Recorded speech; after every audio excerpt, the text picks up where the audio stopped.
नमस्कार. महाराष्ट्रातील सगळ्या माझ्या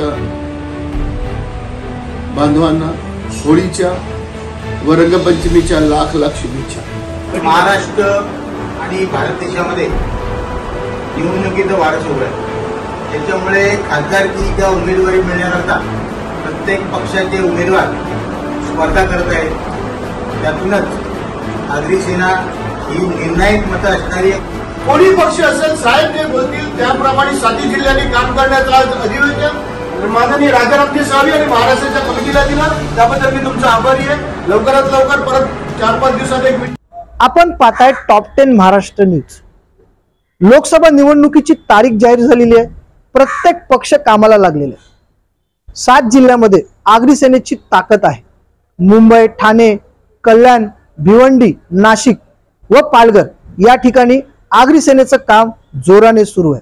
असं असताना आगरी सेना नेमकी काय भूमिका घेणार, आगरी सेना कोणाला मदत करणार, खास करून भिवंडीमध्ये कपिल पाटील हे भारतीय जनता पार्टीचे उमेदवार आहेत. असं असताना आगरी सेना कपिल पाटलांना मदत करेल की कपिल पाटलांच्या विरोधात काम करेल हे काळच ठरवेल. परंतु कुठे ना कुठेतरी ऐन निवडणुकीच्या वेळेला आगरी सेनेची काल आढावा बैठक पार पडली. ही आढावा बैठक राजाराम सावी यांच्या अध्यक्षतेखाली घेण्यात आली. या दरम्यान आगरी सेना महाराष्ट्र उपाध्यक्ष कैलास पाटील व त्यांच्या सहकार्यांनी आपली प्रतिक्रिया दिलेली आहे. पाहूया या संदर्भात आगरी सेनेचं नेमकं काय म्हणणं आहे. महाराष्ट्र आणि भारत देशामध्ये निवडणुकीचं वारं सुरू आहे.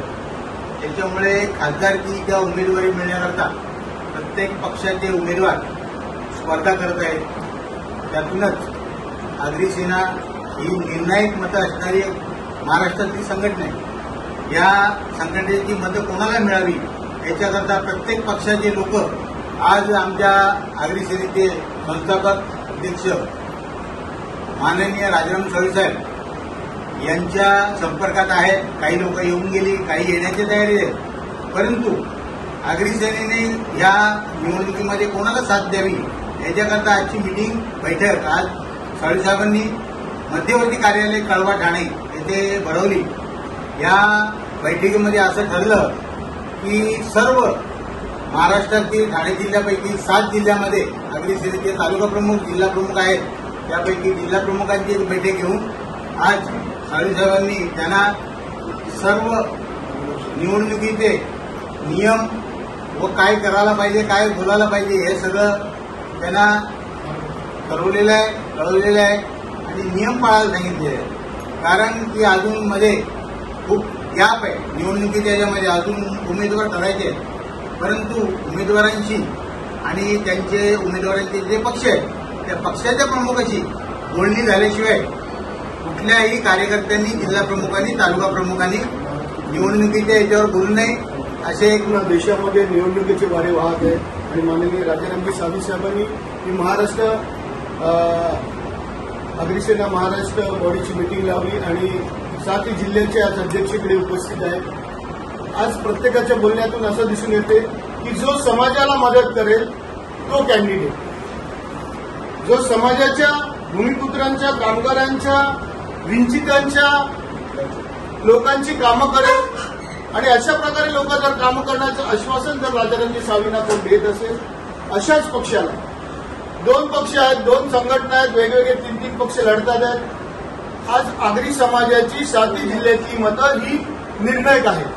म्हणून साहेबांनी सगळ्याच जिल्हाध्यक्षांना आदेश दिलेले आहे की तालुका लेवलला आणि ग्रामीण लेवलला, गाव लेवलला लोकांमध्ये जाऊन भेटा, त्यांचं म्हणणं काय ते ऐका आणि 3 ते 4 दिवसात त्यांचा अहवाल आपण महाराष्ट्राच्या कमिटीला द्या आणि महाराष्ट्राची कमिटी आणि साहेब एकत्र बसून येणाऱ्या निवडणुकी संदर्भात जे पण डिसिजन घेईल ते त्या कॅन्डिडेट बरोबर नाही घ्यायचं, त्या पक्षाबरोबर घ्यायचं. नाहीतर आपण आपल्या प्रकारे साहेबांच्या आदेशाप्रमाणे पूर्ण 7 जिल्ह्यामध्ये आपण जे साहेब आदेश देतील त्याप्रमाणे आपण काम करू आणि समाजाला न्याय देण्याचं काम करू. आजपर्यंत समाजाच्या नेत्यांनी, बऱ्याच नेत्यांनी स्वतःची पाकिटं भरलेली आहेत. समाजासाठी काय केलेलं आहे, मग तो एमआयडीसीचा प्रॉब्लेम असेल, ऍक्विजिशनचा प्रॉब्लेम असेल. ऍक्विजिशनमध्ये सगळ्यात जास्त जमिनी आज जिल्ह्यामध्ये 7 जिल्ह्यामध्ये आगरी आणि कोळी समाजाचे गेलेले आहेत. त्याच्यानंतर आमच्या इकडे 5,000 एकर एक व्यापारी का 25,000 भूमिपुत्र ते विषय 25 विषय आमचे प्रलंबित आहेत. जर ह्या विषयावर तोडगा निघून साहेबांनाच हमी कोण देत असेल अशा पक्षाबरोबर, कोणी असं पक्ष, कोणी पक्ष असेल, साहेब जे बोलतील त्याप्रमाणे 7 जिल्ह्यांनी काम करण्याचं आज अधिवेशन माननीय राजारामजी साळवी आणि महाराष्ट्राच्या कमिटीला दिला. त्याबद्दल मी तुमचा आभारी आहे. लवकरात लवकर परत 4-5 दिवसात एक मिटिंग येते. तुमचे अहवाल लवकरात लवकर येऊन जाईल आणि चांगल्या प्रकारे समाजाच्या हितासाठी 7 जिल्हे काम करू. जय हिंद, जय आदिवासी.